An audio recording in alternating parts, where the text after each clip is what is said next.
it's good to get to this point in the week, and appreciate what the kids have done, and certainly looking forward to another day of finishing up our preparation, and then get to play another home game at Camp Randall. What do you expect Bradrick to be able to give you guys on Saturday from what you've seen in practice this week? We'll see. You know, he did certainly some things, was a little bit limited, but did some stuff each day. So, you know, we got 2 more days, or I don't know how many hours exactly, and kind of see how it goes.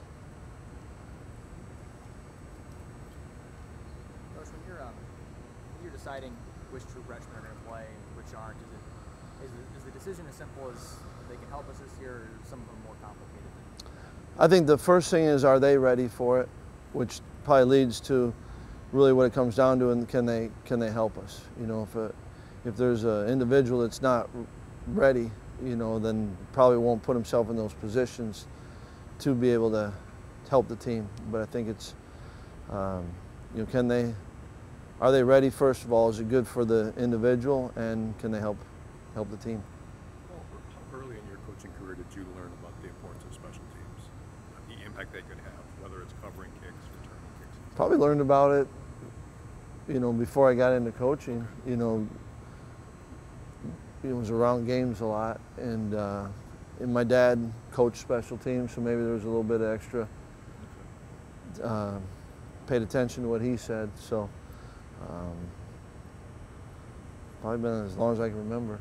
Along those lines, you had a new long snapper in Yeah. the first game, and I don't think anyone noticed him, which is probably a good thing. When you look back at how he performed, did he do his job as you expected? He did do it, and it was good. His first snap was backed up, you know, and like you said, I thought he did some good things, Adam. It was good for Adam to get that under his belt and move forward now. No Cheekway's out this week. Do you have a long-term idea of how much?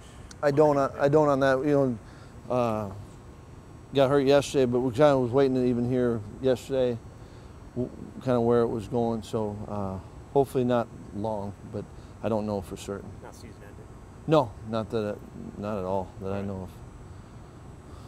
For years we've been saying that the greatest improvement is the first game, the second game, but you kind of said that wasn't the case Friday night. Could you talk a little bit about why you feel that way? Well, I hope that you're always improving is where that comes from personally. And certainly there's we need to take strides forward. You know, you need to get better. I think that there is, for a number of kids that haven't played, you know, now they've got a better idea of what to expect. It can be a different feel that can lead to improvement. And I think, you know, even for older guys that played a lot, is getting back into the season and playing. I think there's a little bit of an adjustment, going from practicing against each other to an opponent. But I would hope that we always are improving. I think that's our job, to help these kids improve all the time. So I'd like to think that it doesn't just end after game 1 to game 2. In your opinion, is Olive more athletic than what people might think a 346-pound nose guard would be? Yeah, I think he's really athletic, and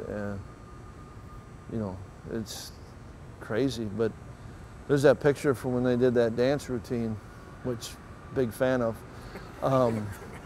But that's all you need to say is this kid athletic, and you see that. And we knew about that before, and I think he's extremely athletic for period. And then you add the size to it, and it's pretty amazing. Paul, when you looked back at the game tape from last Friday, specifically the first half, did you see Utah State playing well, or your team not playing the way they did in the second half? And what kind of adjustment do you make when you address them before game 2? Well, I think that you always want to go and look at the plays that you did well. Why did they succeed? And then you do the same with the negative plays. And a lot of it came down to kind of simple execution, simple assignment, and you don't give yourself a chance at all if all 11 aren't on the same page. And then you have to give the opponent credit to a point, but you don't want to give them anything. And I thought that there was a mix. You know, I think they did some things that earned a positive play for them, and and that's part of the game. But I thought there was a number of things that we didn't give ourselves a chance, and those are what we need to clean up. Is that typical first game type stuff? First game of the season? I hope it's just that, but you know, I think that's the game of football in some ways. But I thought we had too many, and certainly we've got to. You want to say eliminate them, but you have to minimize the number of those type of plays where you're not giving yourself a chance to begin with.